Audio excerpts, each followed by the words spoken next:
Welcome to the black hole of real estate. We are now entering into what I like to call the summer buying frenzy. And it does get a little bit hectic at this time of year, and I thought it was a great time to revisit this topic.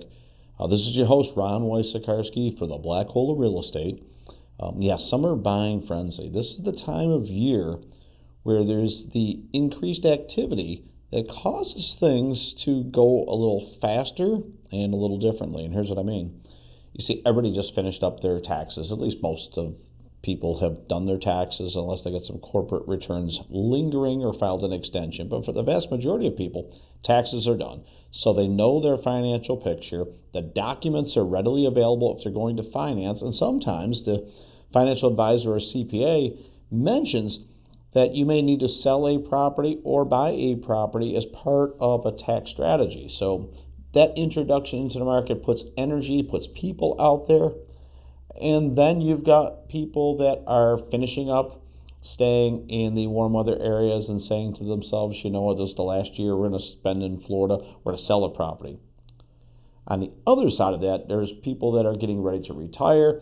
They just got through a long, cold winter. Like, this is the year we're going to buy the vacation property.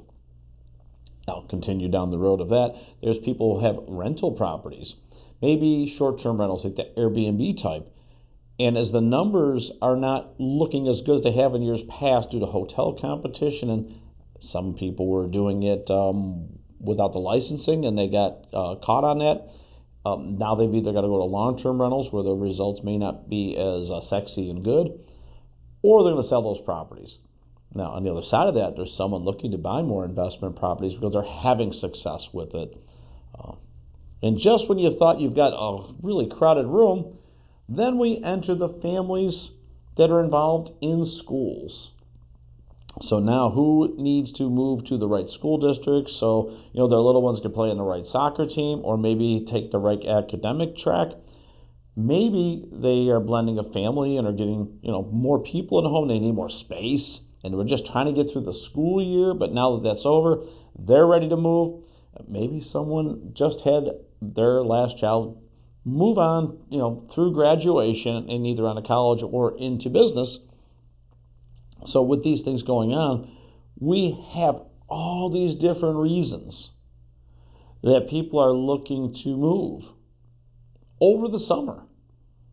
So I think what you'll find is about mid-May, this really starts to kick in. And the goal of most of the people is going to be have themselves situated by about the 1st of August. And timing it out between the school years is a successful plan for most people. There seemingly is more help from the kids to get packed up and moved, and more energy to do that because it's something that most of them want to do as well. Now, getting them to help you pack things up and move, that may be another story, but it is a time when people tend to take vacation time, or the weekends are a little bit nicer where they're more able to do the things they need to do to get ready to move and then actually take action on it and not have all these lingering things. Even some of the things like the soccer leagues and the spring leagues, those are all finishing up right now along with the school year. So maybe your weekends and nights aren't all tied up with things. I got some friends in golf leagues and bowling leagues that they've kind of finished up with that right now. And as all these seasons end, I think you see the picture. There is this window of opportunity where things are slowing down just a little bit. And we're checking the boxes on things that have been going on a long, long time, whether it's taxes or leagues or schools or something that's now coming to a close. And it's a natural entry point for people that have been thinking of moving to either sell their property, buy a different one, or do both, sell and buy during the same season. So now that we have all this energy in here, the frenzy part is that some properties that may have been lingering may pick up a little bit on showings whether or not they've had a price reduction. If it's been sitting there for a little bit and we've been just waiting and waiting till we had a free moment to look, well, now's that time. So you will see an increase in showing counts. Typically, that leads to an increase in offers and an increase in ratified contracts, which then leads to an increase in closings over that time period. It's due to the activity levels increasing. Now, along with that, there will be some people a little more motivated that will take price reductions. There will be people that will be a little more aggressive on their offer and maybe not negotiate every last penny out of it because they want to move within that time window. And, so now that we're building up to this momentum in the market where things will go a little faster, let's get to the frenzy part. For those that are trying to time things out where they're going to sell a home and buy a home, and in theory, close it on the same day, this is where it gets a little challenging for some.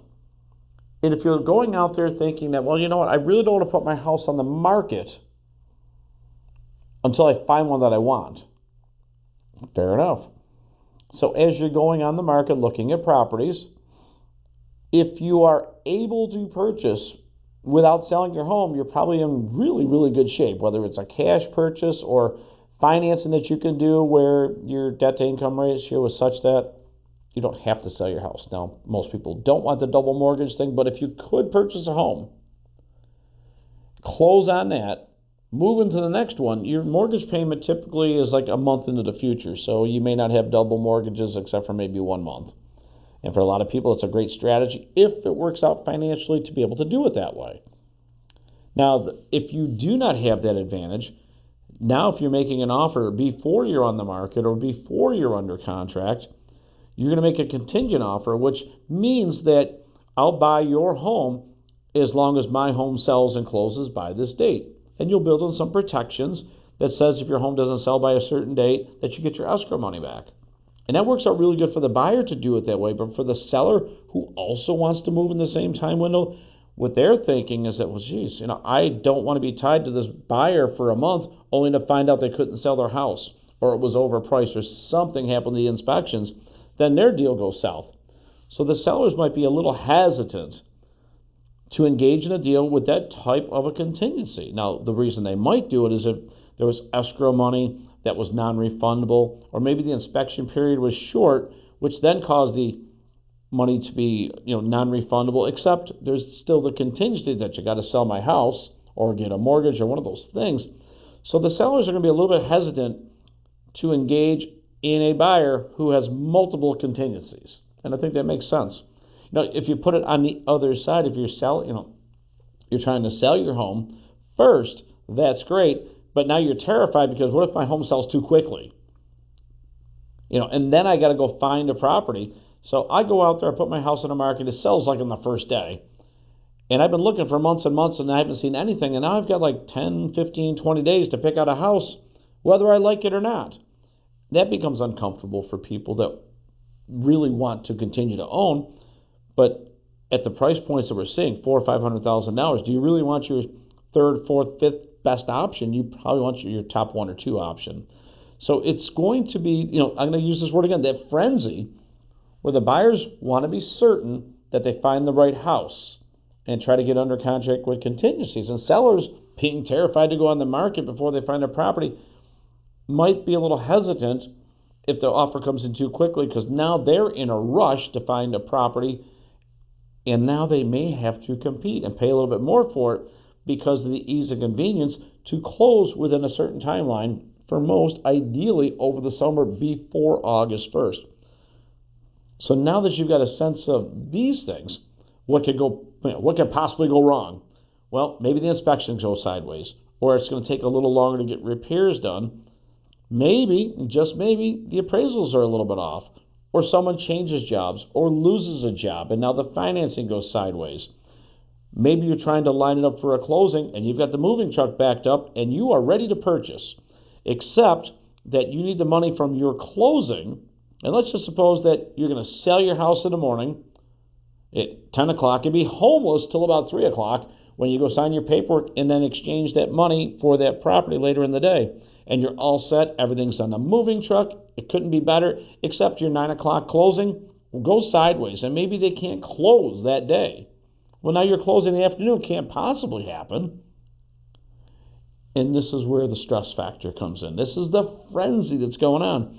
I would encourage you, if you're going to go through this process of buying and selling at the same time, give yourself a little bit of a buffer. Maybe don't do it on Friday. If you're supposed to close at 3 o'clock on a Friday and the money doesn't show up, you're without keys for the weekend. So having a closing on a less convenient day of a Monday, Tuesday, or Wednesday buys you some time that if there's something that goes just a little bit off, you can still close before the weekend. Now, nothing is going to be perfect with this, and there's no way to make it easier unless it's all cash and no one has any intentions of not signing. Then you're probably okay. For the other 99.9% of the world, that's just going to be a difficult thing to do. So I just want to give you some ideas about what's going on at this time of year and what the competition level looks like. So if you're on the market and you're selling and you haven't taken a price reduction, you might get lucky and you might get some increased activity. But it also might be strategically a really good time to get to a selling price point where this increase in buyers in the market would find you more attractive than the next one and buy your property. And if you are really just thinking of buying right now, the very least that you should do is get yourself pre-qualified if you're going to get the financing. So that piece at least is locked down. And if you can get your home on the market and under contract, you can at least say, well, look, we just went under contract. The inspections are 10 days or 4 days through it. By the time I do my inspections, we'll have an answer. That might only leave the seller contingent for about a week as far as inspections. Now, you may still need to get the financing, and you may need to get the other one closed first, and that's going to happen. But at each level, the seller will become a little more comfortable. If you're on the market, if you're under contract, if you're through the inspections, now it's really down to, do you close and maybe your loan approval? You've gotten 3 of the 5 things out of the way that might get in the way of a deal, and that's what's important. I hope this helps you out with the summer buying frenzy. This is your host, Ron Wojciechowski, for the Black Hole of Real Estate.